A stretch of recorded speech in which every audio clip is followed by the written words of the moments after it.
It is Christmas Eve, though no one would know it from this cold hospital room. The television in the corner plays faint holiday jingles, yet the sterile smell of disinfectant kills all warmth. On my bedside table sits a paper cup of water and beside it a pen. Ordinary harmless things, yet tonight they feel loaded as if they could decide a man's fate. I watch as my daughter leans forward, her hand moving quickly across a stack of documents. Her signature flows with the same determined tilt I remember from her school days when she first signed her name on report cards with pride. But tonight, that familiar trace feels different, colder, distant, almost like it belongs to someone else. I realize with a sharp pang that she hasn't looked me in the eye once. 3 years have passed since we last celebrated Christmas together. She had drifted away after her mother's death, blaming me in subtle ways I could never answer. We grew apart, each silence stacking on the other, until they formed a wall higher than any words could climb. Now, as I lie here with a weak heart and tubes running into my arm, she is the one holding the papers that might decide my future. I shift slightly, feeling the tug of the IV line. My chest tightens not only from the weight of illness, but from the thought that betrayal could come not from a stranger, but from my own blood. The faint sound of carols from outside the window only makes the tension sharper. Families are gathering tonight with joy. Mine is gathered here with pens and papers. I see my daughter pause for a moment, her hand hovering above the signature line. For an instant, I almost believe she will look at me, smile, whisper something kind. Instead, she presses the pen down hard, leaving a mark so deep the paper nearly tears. My heart pounds not from weakness, but from the unspoken truth that something larger than consent for treatment is happening. A thought grips me. Is this about my health? Or my inheritance? The lawyer had mentioned documents before sealed and hidden. My wife's handwriting still lingers in my memory, slanted, delicate, filled with love. Yet tonight I wonder if her hand has returned in the form of a note attached to these hospital files. The idea chills me. Danger doesn't always come with a raised voice or a knife in the dark. Sometimes it comes with ink, with silence, with the curve of a signature. And as the clock ticks toward midnight, I feel the weight of betrayal thick in the air. I take a shaky breath, whispering inside myself, the only truth I know this moment will not end the way she expects. Something inside me, something older, hidden, prepared, will rise. And that was only the beginning. Don't forget to subscribe to the channel and tell me in the comments where you're watching from. The paper sits on the tray beside me, its edges too sharp, too crisp, as if it has been waiting for this night. I can't tear my eyes away from it.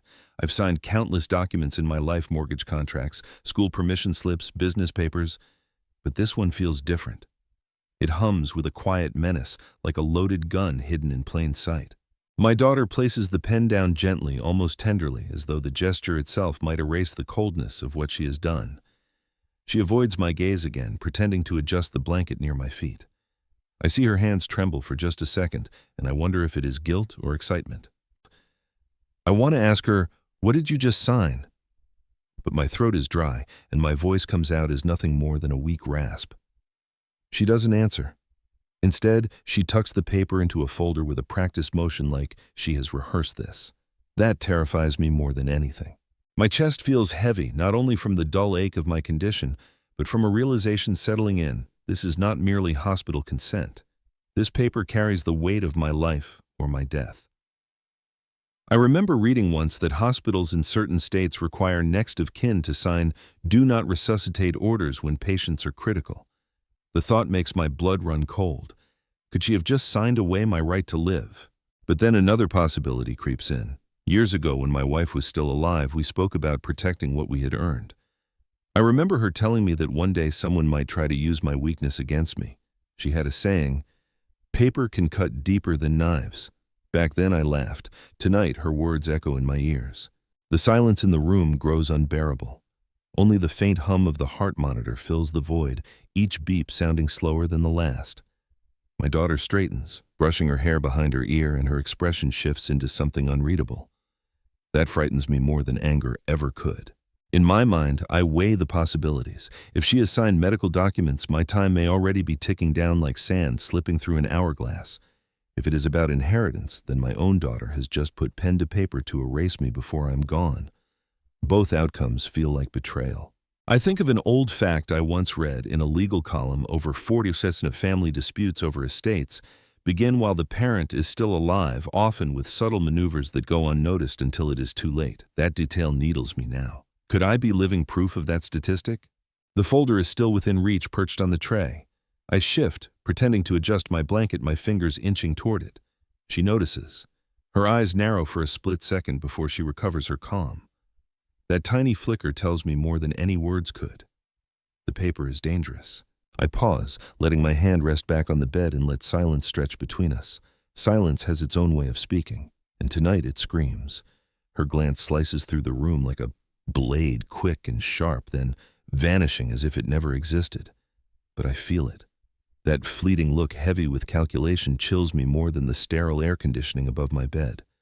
For a heartbeat, her eyes meet mine, flat, unyielding like glass. I used to know those eyes.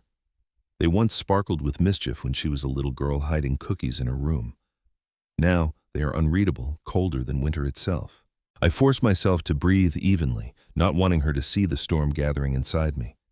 My chest rises slowly, the beeping monitor betraying each beat. It is strange how machines measure life so clinically, while family can decide its worth with a single look. She shifts in her chair, pretending to scroll through her phone as though nothing has happened. But in that stolen glance, I glimpse something terrifying: resolve. Whatever was on that paper, she has already chosen sides, and it is not mine. I remember reading once that body language often betrays what words conceal. A flicker of the eyes, a tightened jaw, a clenched hand all reveal the truth. She grips her phone too tightly, now knuckles pale against the glow of the screen. I know that grip. It is the same one she had when she first held her mother's hand in the hospital years ago, refusing to let go. Back then it was love. Now it feels like desperation or greed. The room grows colder, though no window is open. I adjust my blanket, trying to distract myself, but my mind keeps circling back to that glance. That was not the look of a daughter caring for her father. That was the look of someone waiting for a door to close, perhaps forever. Memories flash unbidden, the way she used to bring me tea when I worked late. The laughter we once shared at small things, the neighbor's cat chasing shadows, the burnt Christmas cookies her mother left in the oven. Where did all of that go? When did the warmth turn to ice? I swallow hard, tasting bitterness in my throat. Betrayal never arrives suddenly. It creeps in layer by layer until one day you realize the person you trusted most has already crossed the line. Tonight, that realization sits heavy on my chest, heavier than any illness. She finally looks up, catching me watching her. For an instant, her lips press into a thin smile, but it doesn't reach her eyes. It is a mask I've never seen her wear before, and I know whatever truth lies behind it, it is not meant for me. I want to ask her what's on that paper, but something stops me. Perhaps fear of the answer, perhaps the knowledge that silence for now will tell me more. I turn my face toward the dim window. Outside, snow begins to fall softly, blanketing the city in silence. Yet inside, the silence feels like a warning. And deep in my bones, I realize I thought I was safe. But I was wrong. Night deepens, and with it the corridors of the hospital turn into echoing chambers of whispers. Machines beep steadily, wheels of trolleys squeak in the distance, but then I hear something closer, voices low and hushed, seeping through the slightly ajar door of my room. I recognize her tone instantly, my daughter's, soft, deliberate, like someone sharing a secret too dangerous to say aloud. Another voice joins hers, male, steady but hesitant. The doctor. Their words blur at first, tangled with the hum of fluorescent lights, but then fragments break through: signature, authorization, no reversal. A shiver runs down my spine. They are not talking about treatment options. They are sealing decisions about me. I shift slightly, careful not to disturb the IV line, straining my ears. My heart pounds against my ribs faster than the monitor's beeping, threatening to give me away. The doctor's voice lowers, almost apologetic. It has consequences, once submitted, and then her reply, sharper than I've heard in years: just do it. Those 3 words slice the air like a guillotine. I close my eyes, pressing them shut, as though darkness might protect me from their meaning. My daughter, my flesh and blood, is speaking of my fate like it is a transaction. I think of an old folk saying my mother once told me: walls have mice and mice have ears. Back then it was a warning about gossip. Tonight it feels like the hospital walls themselves are feeding me fragments of a truth I should not hear. My throat tightens. I want to call out to demand the truth, but another instinct holds me back. If I reveal that I'm listening, they will change their words. Silence once again is my only shield. The doctor's shoes scrape against the floor. Their whispers retreat down the hall, fading into the hum of night. My daughter doesn't return immediately. She lingers, perhaps signing more, perhaps plotting. I stare at the ceiling, each crack in the plaster resembling a branching path. One leads to trust, the other to betrayal. I already know which one she has chosen. When she finally re-enters the room, her footsteps are light, rehearsed. She adjusts the curtain without looking at me, humming faintly as if to cover the trail of words I wasn't meant to hear. But silence has its own way of speaking, and tonight it screams louder than her hum. Morning light leaks through the blinds, pale and sterile painting lines across the folder on the tray. My daughter is gone for the moment, perhaps fetching coffee, perhaps finding more papers to sign. I shift in my bed, my body weak, but my mind sharper than I let on. The folder beckons to me. With trembling fingers, I inch it closer. My chest tightens with every movement, as though the heart monitor might betray my intent. Finally, I open it. Inside are several forms clipped neatly together. Medical terms leap out: consent, authorization, advance directive, but then I freeze. On the last page, attached with a paperclip, lies a smaller note. It is not hospital stationery. It is personal, familiar. My breath catches. The handwriting, slanted, careful, elegant, belongs to only one person: my late wife. I run my fingers across the ink, the curve of each letter stirring memories. She had the kind of handwriting teachers praised, graceful and deliberate. Even in grocery lists, her script carried warmth. To see it here among these cold legal forms feels like a ghost reaching out from beyond. But why? The note is brief, barely a few lines yet. It shakes me. If he cannot speak, protect what we built. Do not let them decide for him. Signed with her name. My throat dries. Did she anticipate this moment? Did she sense that even our own blood might turn against me? A memory flickers years ago in the kitchen. She insisted on safeguarding our savings in a way no one could easily touch. She spoke of hidden accounts, a key, a lawyer who owed her a favor. I dismissed it then, but now her foresight feels like prophecy. The monitor beside me ticks steadily, but I swear it skips when I notice the signature beneath hers, my daughter's. Bold, rushed, forceful. The ink presses so deep it indents the page beneath. My heart lurches. Why would her name stand beside her mother's when her mother has been gone for years? A chill creeps through me. Either this note was altered, or my daughter has attached my wife's old writing to something it was never meant to guard. One is deception, the other is desecration. Both taste like betrayal. I drop the folder shut just as footsteps echo in the hall. My daughter enters, her smile too polished, her hands gripping 2 cups of coffee. She sets one on the table, avoiding my gaze again. The smell of bitter roast fills the room, but the real bitterness is already lodged in my chest. I take the cup, wrapping my frail hands around the warmth, hiding the tremor of my discovery. She thinks I don't know, but I do. And though my body is weak, the paper has already whispered its secret to me. But I soon realize that wasn't the worst of it. The coffee grows cold in my hand, untouched. I set it down, listening to the faint rattle of the cup against the tray. My daughter sits across from me, her legs crossed neatly, scrolling her phone with the kind of detachment that feels rehearsed. I study her movements, the way her thumb flicks, the way her lips press together when a message comes through. Something inside me whispers, she's not here for me. She's here for what surrounds me. The paper's weight lingers in my mind.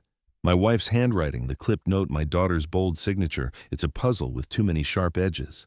I want to believe she signed medical consent out of care. I want to believe her presence here is love. But the suspicion is louder. Louder than the monitors, louder than my failing heart. She finally looks up, smiling faintly. "How are you feeling, Dad?" The words sound right, but the tone is wrong. Flat, empty. I nod without answering because I fear my voice would shake. I wonder if she notices how I avoid her eyes now. I remember something I once read in a legal column: family disputes rarely start at the reading of a will. They start long before, when intentions are masked as care. That fact haunts me now. My daughter's visit isn't sudden kindness, it is strategy. An obscure memory rises. Years ago, my wife told me a story from her village. A farmer fell ill, and his children argued over his land while he still breathed. In the end, it was the quiet child, the one who said nothing, who walked away with everything because the father had hidden the deed. At the time, I laughed at the folktale's irony. Now it feels less like irony and more like warning. I turn my gaze to the window. Outside, snow flurries drift lazily, each flake dissolving against the glass. The world feels indifferent to the storm beside this room. Betrayal does not roar. It whispers, subtle as falling snow, until it buries you completely. I shift, feigning discomfort. "Could you adjust the blanket?" I ask. She rises carefully, tucking the corners, her hand steady, but her eyes flicker to the folder just for a second as though guarding it. That flicker is enough. My suspicion hardens into certainty. This is not about my health, it's about control. When she leaves to take a call, I sit in silence, the paper's shadow stretching across my thoughts. The suspicion has taken root, and I know it will grow until truth either kills me or sets me free. Silence has its own way of speaking, and tonight it speaks of betrayal. When she slips out of the room, the air feels lighter, though the tension remains. I lean back against the stiff pillow, letting my hand wander across the bedside drawer. The handle sticks swollen from years of use, but I tug until it gives. Inside lies the clutter of a man's life receipts, an old watch, a cracked pen, and then half buried beneath it all a photograph. I pull it out with trembling fingers. The edges are worn, the colors faded, but the image still holds its power. It is of my wife smiling, her arm wrapped around our daughter when she was no more than 7. They stand in front of the house we once called new, my wife's hand resting protectively on the little girl's shoulder. My daughter's eyes sparkle wide, entrusting her grin missing 2 front teeth. I stare at it, the contrast stabbing at me. That little girl once clung to me whenever thunder shook the windows. That little girl once ran into my arms after school, eager to tell me every detail of her day. How did those eyes, once so full of light, turn into the cold glance I met last night? The photograph smells faintly of lavender, my wife's favorite scent. Even after all these years, it lingers as though she left part of herself in this memory. I can almost hear her voice. Keep what matters safe. Not everything should be written on paper. A mainstream fact surfaces in my mind. Studies say people over 60 often keep sentimental objects as anchors, proof that life once had warmth. Yet this photo is more than an anchor. It is a reminder of what I'm about to lose if my suspicions are true. And then I notice something I'd forgotten. In the corner of the photograph, barely visible, is a small brass key hanging from my wife's necklace. My heart skips. That key, I remember it now. She once told me it belonged to a box, a safe place for when words and trust are not enough. Could it still exist? Could it still hold what she meant to protect? I clutch the photo tight, pressing it to my chest. The machine beside me hums steady and impersonal, but inside me emotions churn. Grief, suspicion, and now the stirrings of hope. The photograph is not just memory, it is a clue. I slide it back into the drawer just as footsteps return in the hall. My daughter's voice floats closer, cheerful on the phone, but I can hear the sharpness beneath. She doesn't know what I've found, and I intend to keep it that way. But I soon realize that wasn't the worst of it.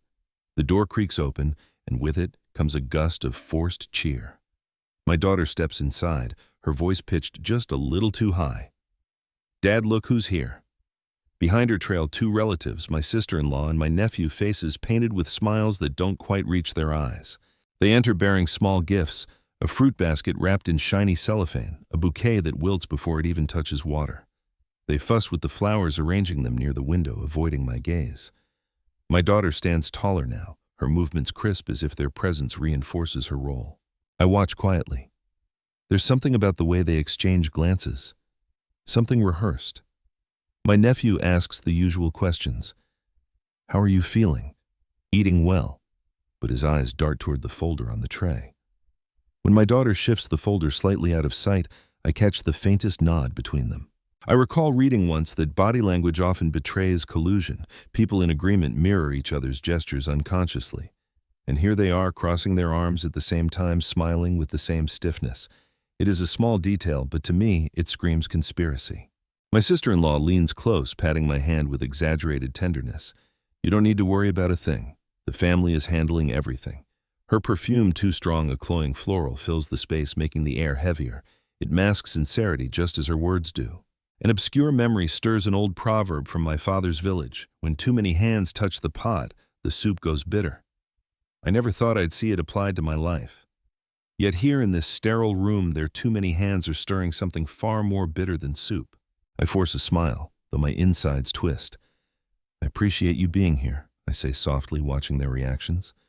My daughter gives a tight nod as if signaling a box checked off a list. My nephew clears his throat, already restless, already looking toward the hall. The visit is short-clipped, transactional. When they leave, their footsteps echo down the corridor, but the weight of their presence lingers.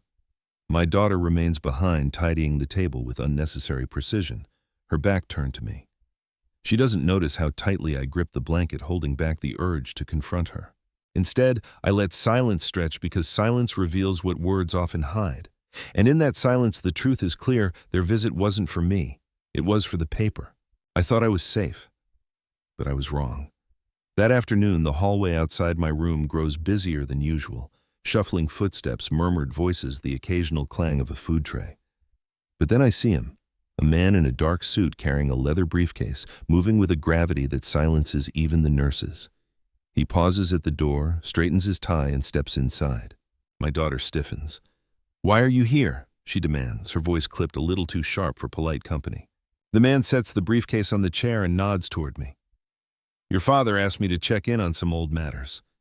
His tone is calm, deliberate, the kind of voice trained to carry authority. I know him well, our family lawyer for decades, a man who once dined at our table and toasted with my wife. His presence now is no accident. My heart beats faster. Relief and fear clash inside me. If he's here, it means my wife's instructions from years ago may still hold power. But his presence also casts a long shadow across whatever my daughter thought she had secured with that paper. My daughter crosses her arms, her nails digging into her sleeves. This is a hospital, not an office. Can't this wait? The lawyer doesn't flinch. Sometimes waiting costs more than anyone can afford. His words hang in the sterile air, heavy with meaning. I study my daughter's reaction. A flush creeps up her neck, her calm slipping. She glances at the folder on the tray as if to protect it, then back at him. That single look tells me everything she fears him. A fact I once read resurfaces: over 60% of legal disputes around inheritance are decided not in courtrooms, but in quiet hospital rooms where signatures matter more than voices. That statistic feels uncomfortably close now. I shift in bed, trying to sit straighter, though my body protests. "It's good you're here," I whisper, my voice gravelly. "There are things that need remembering." The lawyer meets my eyes, giving the faintest nod as though confirming a pact we made long ago. My daughter exhales sharply, breaking the moment. "Dad, you need rest." She insists, her tone brittle. "This stress isn't good for your heart." But I know what she truly means. This lawyer isn't good for her plan. The shadows in the room lengthen even under the harsh fluorescent lights. His presence changes everything. The paper she thought was her weapon may not be enough, and for the first time in days I feel a flicker of power shift back toward me. But I soon realize that wasn't the worst of it. The lawyer's visit leaves a heavy silence behind, one that clings to the walls long after he steps out. My daughter paces near the window, arms folded, jaw set tight. Her composure has cracks now, and I can see them widening. I close my eyes, feigning rest, but I listen. A soft knock breaks the stillness. The doctor enters, white coat, pristine clipboard in hand. He avoids my eyes at first, focusing instead on the monitors, the IV line, the mundane rituals of medicine. Yet his shoulders slump slightly, betraying the weight he carries. "Your condition remains stable," he says, voice low. "But decisions must be clear." His words hover carefully chosen, each one wrapped in caution. He glances at my daughter, then quickly away as though her presence binds his tongue. I clear my throat. "What decisions?" My voice cracks but holds firm enough. The doctor hesitates, his pen hovering above the chart without writing. A small pause, but in that pause lies the truth. He knows more than he is willing to say. My daughter answers for him, quick and sharp. "Just routine authorizations, Dad. Nothing you need to worry about." Her interruption is too quick, too defensive. The doctor's lips press thin, his silence louder than any explanation. I remember reading once in a medical ethics journal that silence in doctors often signals conflict, the clash between duty to patient and pressure from family. That knowledge chills me now. I fix my gaze on him, ignoring her. "Doctor, am I still the one who decides for myself?" The question lands heavy. He shifts uncomfortably, finally meeting my eyes. For a fleeting moment, there is pity there. "Yes," he murmurs almost too softly, then he straightens, clearing his throat. "Of course." But the hesitation in his voice betrays the truth. Someone has tried to make my choices for me. My daughter stiffens, her nails tapping against the window ledge in an impatient rhythm. She changes the subject abruptly, asking about medications, diet, discharge plans, anything to steer attention away from my question. The doctor complies, answering blandly, but his eyes keep flicking toward me, guilt shadowing every glance. An obscure memory surfaces. My wife once told me about a folk belief in her village: when someone avoids your eyes while speaking, they're hiding a shadow on their soul. Tonight, that shadow sits heavy on the doctor's shoulders. When he leaves, the air thickens. My daughter exhales sharply, then forces a smile. See, nothing to worry about. But the tremor in her voice betrays her. Silence stretches between us, and I realize more than ever, trust has left this room. I thought I was safe, but I was wrong. The next morning, the chair beside my bed sits empty. For days, it has been occupied by my daughter, her watchful presence, her restless pacing. Now it is vacant, and the absence feels louder than her voice ever did. I stare at it, the worn cushion dented by her weight, the faint perfume still lingering in the air. At first, I think she has only stepped out for coffee, but the minutes stretch into hours. Nurses come and go, adjusting IVs, checking monitors, offering polite smiles that do nothing to ease my unease. Still, the chair remains empty. It is then I notice something else. My son has not come at all. Not once since I was admitted. I try to tell myself he is busy, that work or distance has kept him away. But deep inside, suspicion coils tighter. His absence is too deliberate, too aligned with the strange signatures and whispered voices. I recall reading a statistic once: in families torn by inheritance disputes, it is often the absent one who moves pieces quietly in the background, letting others carry out the visible work. The thought gnaws at me. Has my son been orchestrating this from afar, letting my daughter do the signing while he pulls the strings unseen? The empty chair becomes a symbol more than furniture. It is a gap, a reminder of the distance between me and the child I once held on my shoulders, the boy who used to beg me to play catch after dinner. That boy is gone, replaced by silence. An obscure memory returns. My wife once told me of a custom in her hometown. When someone important failed to appear at a gathering, the elders would leave an empty chair at the table, a silent accusation that their absence spoke louder than words. I see that custom now in the hollow space beside me, and it cuts deeper than any argument. I shift uncomfortably, staring at the chair as though it might answer me. The machines around me hum, indifferent, but inside me a storm brews. My daughter's presence was suffocating. My son's absence is suffocating in another way. One tightens the noose, the other lets it slip quietly, but both pull toward betrayal. The nurse enters again, adjusting my blanket. She notices my gaze lingering on the chair. "Family will be back soon," she says softly, her tone kind. But kindness cannot erase what I already know. Empty chairs tell their own stories. Silence has its own way of speaking, and this silence speaks of abandonment. That night, the hospital grows quiet, the kind of silence that makes even the hum of machines sound louder. I drift between sleep and wakefulness until a faint sound pulls me back. Muffled whispers seeping through the crack of the door. I hold my breath, straining to listen. It is my daughter's voice, hurried and sharp, not the soft tone she uses when nurses are near. She is on the phone. Her words come in fragments. "Yes," he doesn't know. "The papers are ready. Numbers will be transferred." Each phrase slices through me like a cold blade. Then I hear her laugh, a quick, brittle sound, nothing like the laughter of the child I raised. No, he won't fight it. He can't. My chest tightens, and not from illness. Rage mixes with sorrow, the betrayal confirmed in her own voice. I want to rise, to rip the door open, to demand answers, but my body betrays me, weak, tethered by tubes and wires. So I lie still, listening, my fists clenched beneath the blanket. She lowers her voice again, but one word carries clearly through the hall account. That single word sparks a memory. The safe deposit box, the hidden savings my wife and I swore to protect. Could she know about it? Has someone whispered the secret? I remember something I once read in a financial journal. More than half of inheritance theft begins with information leaks, often from within the family. That fact rings in my ears now, blending with her whispers. A sudden thud, her hand against the wall, ends the call. Footsteps approach. I quickly close my eyes, feigning sleep. She enters softly, her perfume announcing her before her shadow falls over me. She lingers at the foot of the bed, watching. My heart pounds, but I keep my breathing steady, forcing stillness. After a long pause, she adjusts the curtain almost too carefully, as if covering her trail. Then she sits in the chair, scrolling her phone in silence. The perfect daughter once more. But I know the truth. I heard it. The night stretches on, heavy and suffocating. I stare at the ceiling, replaying every word, and deep inside, a vow begins to form. I thought I was safe, but I was wrong. Morning sunlight spills weakly through the blinds, striping the blanket across my chest. My daughter has stepped out again, leaving me in the quiet company of machines and shadows. I shift uneasy, the memory of her late-night whispers still echoing in my ears.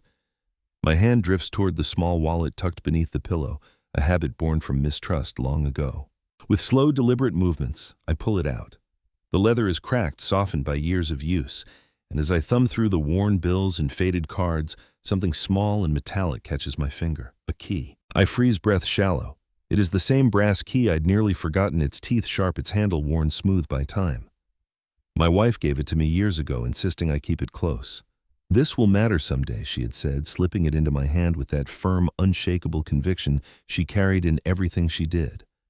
I had laughed then, calling it old-fashioned, but she only smiled. Paper can be forged, words can be twisted, but this key doesn't lie. I stare at it now, turning it in the pale light. The photograph I found days earlier flashes in my mind, my wife wearing the same key around her neck.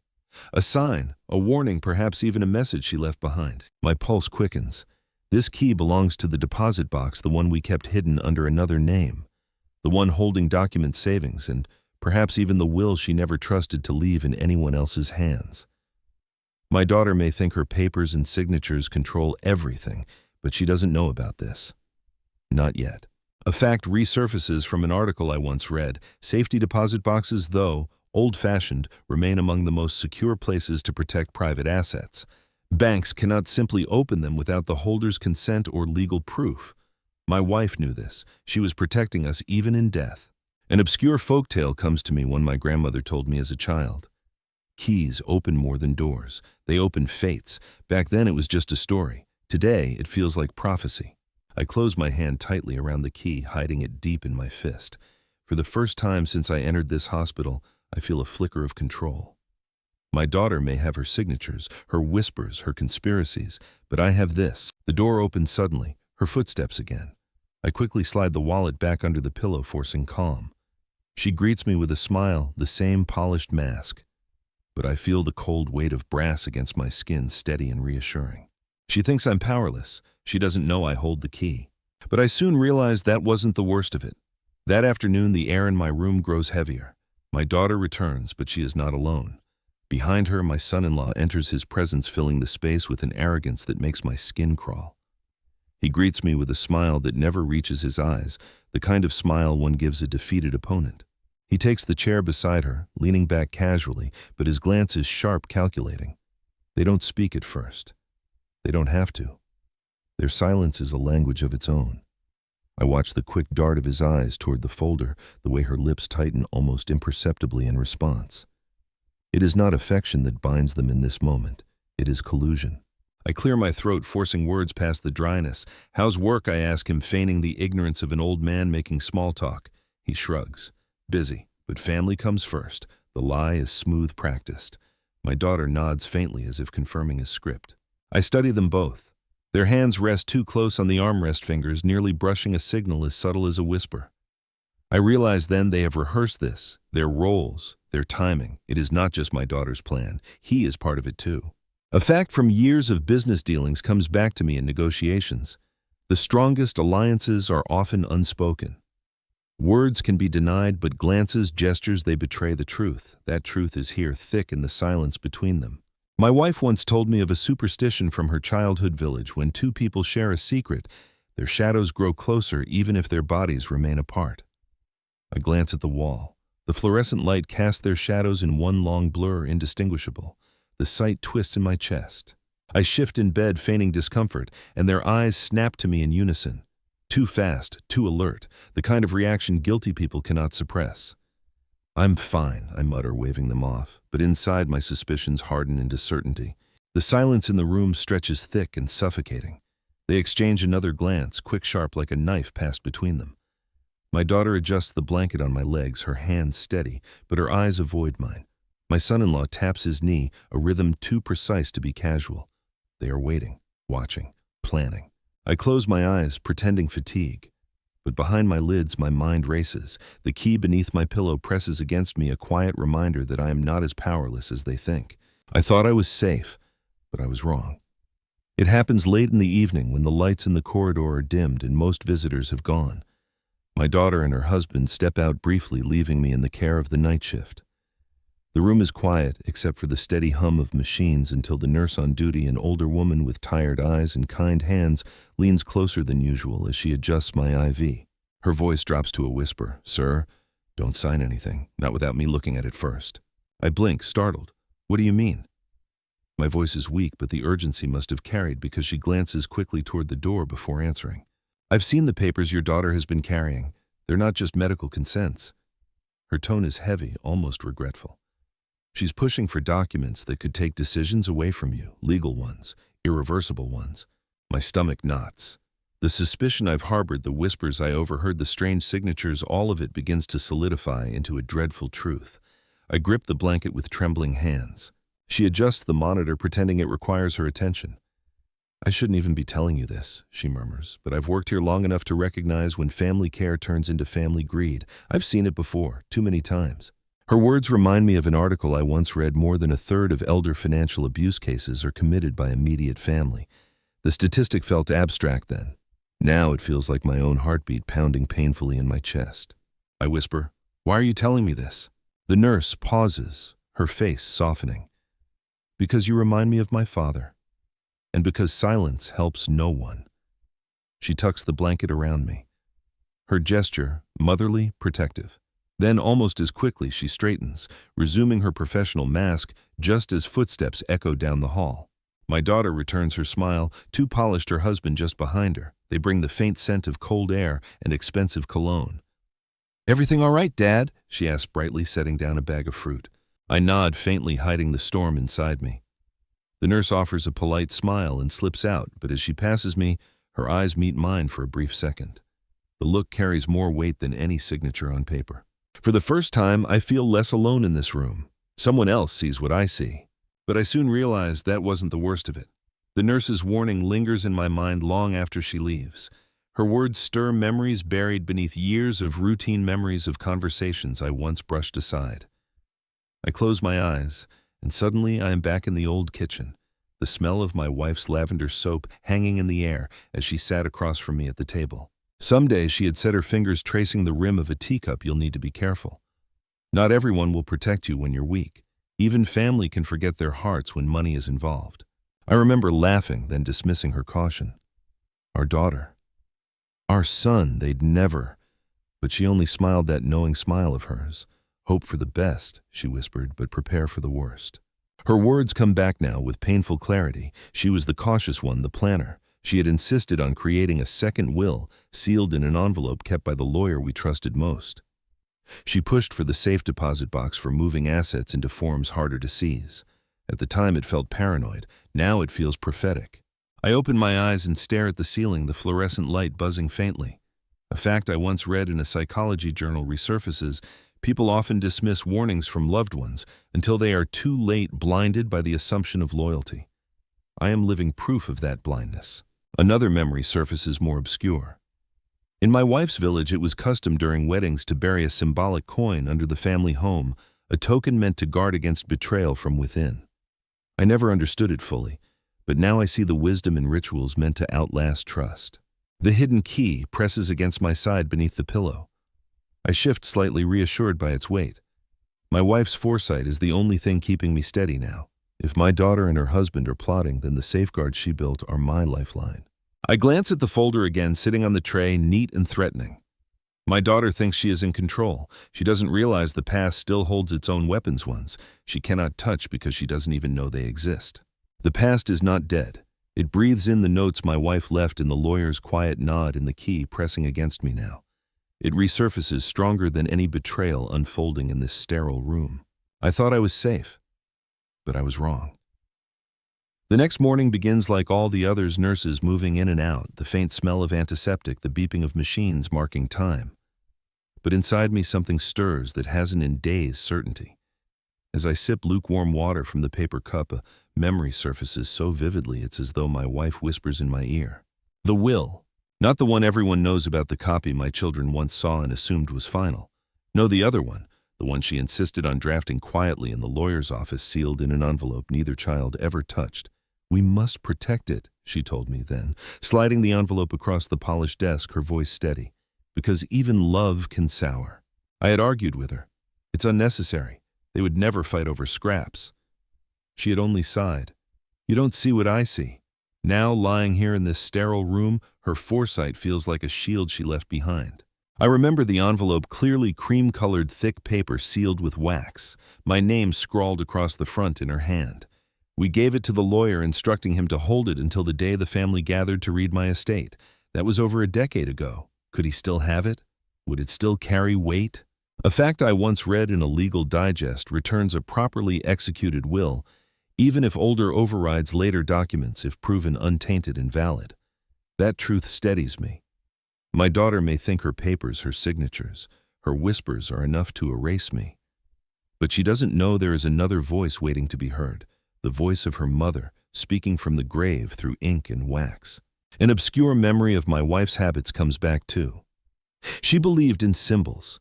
Once she hid letters in the lining of her sewing box, claiming that the safest places were the ones no one thought to look. I wonder now if the forgotten will carries more than instructions, if she tucked away a message for me or for them, something only family would recognize. The thought brings both comfort and dread. Comfort because it means she is still protecting me. Dread because when the truth surfaces, it will shatter whatever fragile bonds remain between me and my daughter.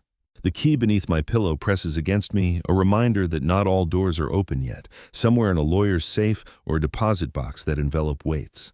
My wife's voice waits. I close my eyes, the hum of machines lulling the room into false calm. My daughter sits quietly in the corner, scrolling her phone, oblivious. She thinks the future is already written. But she has forgotten some words are written in ink too strong to fade. But I soon realized that wasn't the worst of it. The following day, the tension in the room sharpens like a wire stretched too tight. My daughter walks in carrying another folder thicker than before her husband closed behind. Their smiles are brittle, practice the kind meant to soothe but never comfort. She places the folder on the tray beside my bed with a flourish, as if unveiling a gift. "Dad," she says softly, "these are just routine, a few signatures and you won't have to worry about anything." The word routine lands in my ears like poison. I glance at the folder, my heart pounding. It looks ordinary, black cover, silver clip, but I know by now that nothing about these papers is ordinary. I reach for it, my hand trembling, and she's quick to assist, opening it to the first page. Legal jargon sprawls across the paper, words meant to confuse rather than clarify, but I catch fragments: transfer of authority, power of attorney, irrevocable. Irrevocable. My blood runs cold. I look up at her, searching her face for the daughter I once knew, but her eyes avoid mine, darting to the page instead. "Just sign here," she urges, tapping the line with a manicured nail. Her husband leans closer, his breath heavy with coffee and impatience. It hits me then, this is not care. This is a trap. Once I sign, my voice vanishes.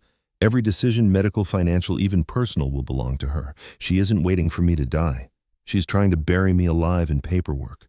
I remember reading a legal advisory once. The most dangerous document an elder can sign in a hospital isn't a will. It's a power of attorney because it hands control while the person is still alive.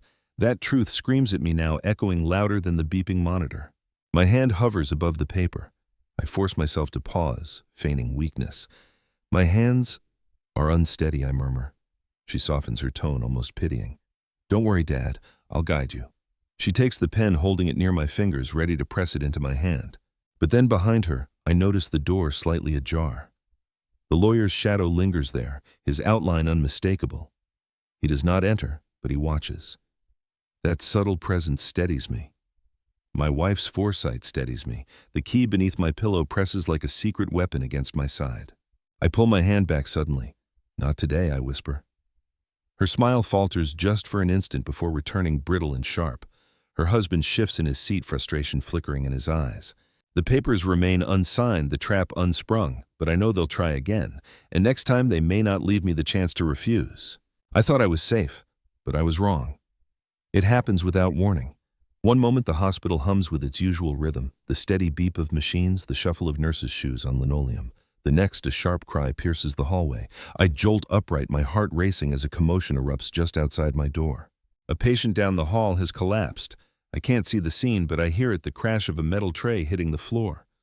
Urgent voices calling for assistance, the rush of gurneys being wheeled at breakneck speed. My daughter leaps to her feet, startled. For the first time, her mask slips. Her eyes widen, and she clutches the folder as if afraid the chaos will scatter its secrets. The nurse on duty bursts in, quickly checking my vitals before rushing back out. "Stay calm," she urges, her voice tight. "We'll handle it." But the air is already thick with panic, the scent of antiseptic sharper now mingled with something else, fear. I turn my gaze to my daughter. Her hands tremble as she holds the folder close, but not out of concern for me. No, her fear is that in the chaos, her careful plan will unravel.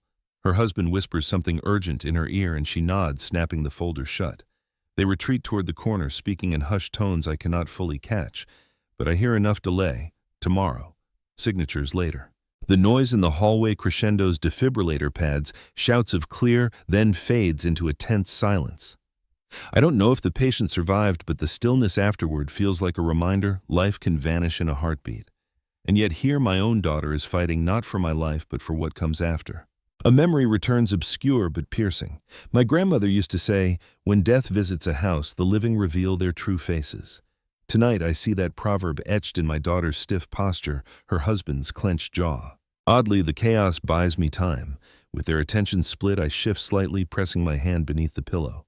The brass key rests there, cool against my palm, grounding me. It whispers of another path, a hidden defense my daughter cannot touch. When the noise outside finally ebbs, the hospital settles into uneasy quiet. My daughter smooths her hair, forcing composure once more. Let's continue tomorrow, she says softly, though her voice lacks conviction. Her husband agrees already, gathering their things. As they leave, the empty chair feels different, not abandoned, but reprieved. For tonight, the trap has been delayed. But I soon realized that wasn't the worst of it. The following morning, the air feels heavier than usual, as if the walls themselves are bracing for what is to come. My daughter and her husband arrive early, folder in hand, their steps quick and businesslike. They don't bother with fruit baskets or small talk this time. They mean to finish what they started. But before they can open their mouths, the door creaks and another figure enters, the lawyer. His suit is the same dark charcoal as before his tie. Neat, his expression unreadable. He carries only a slim envelope, not the briefcase. That alone makes my daughter tense. She forces a smile. We weren't expecting you today. The lawyer nods politely, then sets the envelope on the table beside my bed. I thought it necessary. His tone is steady, but beneath it lies steel. He turns to me. Do you recall what you entrusted me with years ago? My heart kicks in my chest. The will. The memory of my wife's careful planning flashes before me. I nod faintly enough for him to see. My daughter shifts her hand, gripping the folder tighter. Dad's not well, she interjects quickly. This isn't the time for complicated matters. The lawyer doesn't acknowledge her. He taps the envelope. Not all signatures carry legal weight, especially when a prior document properly executed exists. He lets the words hang in the air, deliberate, heavy. Her husband steps forward, his voice low but edged. Are you implying? I imply nothing, the lawyer interrupts smoothly. I state only facts. The law respects what is binding, not what is pressured. His eyes flick toward the folder in my daughter's hands, then back to me. And binding in this case was decided years ago. The room stills. My daughter's face pales, her composure cracking. For the first time, uncertainty shadows her eyes. She tries to recover. That was years ago. Things change. People change. The lawyer's gaze hardens. Paper does not. Ink does not. And witnesses do not forget. A fact I once read about wills returns to me. The first valid one can outlast countless later attempts, if proven untainted. That knowledge feels alive in this moment, standing on my side of the bed in the form of this man. My wife's foresight, her insistence on protecting us with ink and wax, now speaks through him. For the first time in days, the balance of power shifts visibly. I glance at my daughter. She stares at the envelope, her jaw tight, her nails pressing into the leather of the folder until they nearly tear it. Her silence says more than any protest. The lawyer leans closer, lowering his voice just enough for me to hear. You are not powerless. And for the first time, I believe him. But I soon realized that wasn't the worst of it. The lawyer's words hang in the air like a verdict. My daughter's face flushes, color rushing into her cheeks, her composure unraveling strand by strand. She slams the folder shut with a crack that startles even the heart monitor into a faster rhythm. This is ridiculous. She snaps, her voice rising higher than I've ever heard in this sterile room. He doesn't even understand what's going on. He's weak. He can barely sit up. You're manipulating him. The lawyer remains calm, his posture steady, his voice like iron under velvet. I'm reminding him of choices already made. Choices no one else can erase. Her husband places a hand on her arm, murmuring for her to calm down, but she shakes him off violently. No, I've taken care of him while everyone else stayed away. I deserve this. Not scraps, not pity, everything. Her eyes blaze as she turns on me. Do you hear me, Dad? Everything. Her words slice deeper than any scalpel. I stare at her, stunned, the little girl in the photograph gone, completely replaced by a woman with sharp edges and a heart I can no longer recognize. A fact I once read drifts through my mind. Anger in disputes isn't about money alone. It's about entitlement, about believing love was earned like a wage. And here she is, standing over me, turning care into currency. My breath hitches. I want to tell her that love was never about ownership, that care was never meant to be a bargain. But the words stay lodged in my throat. An old memory surfaces instead, my wife's voice, quiet yet firm, telling me, "The ones who shout the loudest often hide the weakest truths." I see it now. My daughter's fury is not strength, it is fear.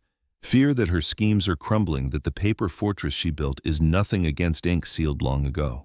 She paces the room, her heels clicking sharply against the floor. "You think this old paper will save you?" she spits, glaring at the envelope. "Well, I won't be cast aside, not after everything." The lawyer doesn't answer, and I don't either. Silence stretches heavy and suffocating. She mistakes it for weakness, but I know silence speaks louder than any protest I could give. She storms to the door, pausing only to throw one last look at me, half fury, half something darker. "You'll regret this," she hisses before yanking the door open and vanishing into the corridor. The echo of her anger lingers long after she is gone, and in that echo I hear the truth: her battle has only begun. But I soon realize that wasn't the worst of it. The night after her outburst, the hospital feels less like a refuge and more like a battlefield waiting for dawn. I barely sleep, the brass key pressed firmly against my palm under the blanket, the lawyer's envelope resting within arm's reach. Every sound in the hallway sets my nerves on edge, the squeak of wheels, the murmur of nurses, the echo of footsteps. When the door finally opens, it isn't the staff. It's her. My daughter slips inside with the quiet determination of someone entering enemy territory. Her husband follows, his face grim. The folder is back in her hands, clutched tightly like a weapon she refuses to lay down. "She doesn't waste time on pleasantries. We need to talk," she says, her voice sharp, stripped of all false sweetness. The lawyer enters moments later, almost as if he expected this. He closes the door behind him, the click of the latch sounding final. My daughter spins toward him, her eyes flashing. "You have no right to interfere in family matters." "This is more than family," the lawyer replies evenly. "This is law, and law doesn't bend to threats." Her husband steps forward, his tone low, dangerous. "Maybe law doesn't, but people do. Old men get confused, they change their minds, they forget." I lift my head, my voice weak but clear. "I haven't forgotten." The words silence the room. For the first time in weeks, I feel power in my voice. "Your mother warned me this day might come, that even family could betray." My daughter flinches at the word betray. Her mask slips, and beneath it I glimpse something raw: fear, desperation, perhaps even shame. But it vanishes as quickly as it appears.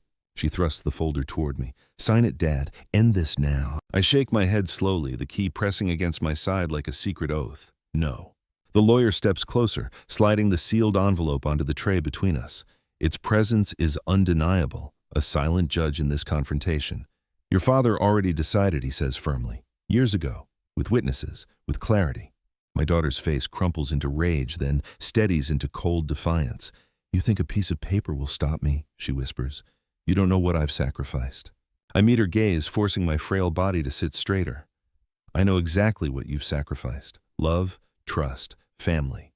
My voice breaks, but I hold her eyes. And for what? Ink numbers on a page. The silence after my words is heavy, almost unbearable. The machine beside me ticks steadily, measuring each fragile beat of my heart. Finally, she slams the folder shut, her hands trembling. "This isn't over," she spits before storming out, her husband trailing behind her. The lawyer exhales, the tension in the room breaking slightly. He rests a hand on the envelope. "The truth always finds its way through," he says softly. I lean back, exhausted, my body weak but my spirit unbroken. The battle is not over, but tonight I held my ground. But I soon realized that wasn't the worst of it. The following morning, the tension finally snaps. My daughter storms back into the room, no longer hiding behind false smiles or whispered schemes. Her husband trails behind her, jaw tight, but even he looks uneasy now. The lawyer is already present, seated calmly at my bedside, the sealed envelope resting in plain sight on the tray. "This has gone on long enough," she hisses, snatching the folder from her husband's hands. "You're both playing games." "Well, I'm done." She flips it open and thrusts it toward me, jabbing the pen against the page. "Sign it, now." The lawyer's voice cuts through her demand, steady as steel. Before you push another pen into his hand, you should know what's in this envelope. He lifts it slowly, the wax seal catching the light. My daughter freezes, her chest rising and falling rapidly. What is that, she demands, though the tremor in her voice betrays her. Your mother's will, he answers simply, the one she insisted we keep hidden, safe from influence, executed properly, witnessed and binding. Her face drains of color. That's impossible. She never said. She said it to me. I rasped, my throat dry, but my voice steady. She knew this day might come. The lawyer breaks the seal and slides out the thick parchment. He reads a few lines aloud, his tone deliberate: provisions for my care, the division of assets, the safeguarding of accounts. And then the part that makes my daughter stagger back: a clause, naming the safe deposit box protected by the key hidden beneath my pillow. Her husband curses under his breath, his mask slipping entirely.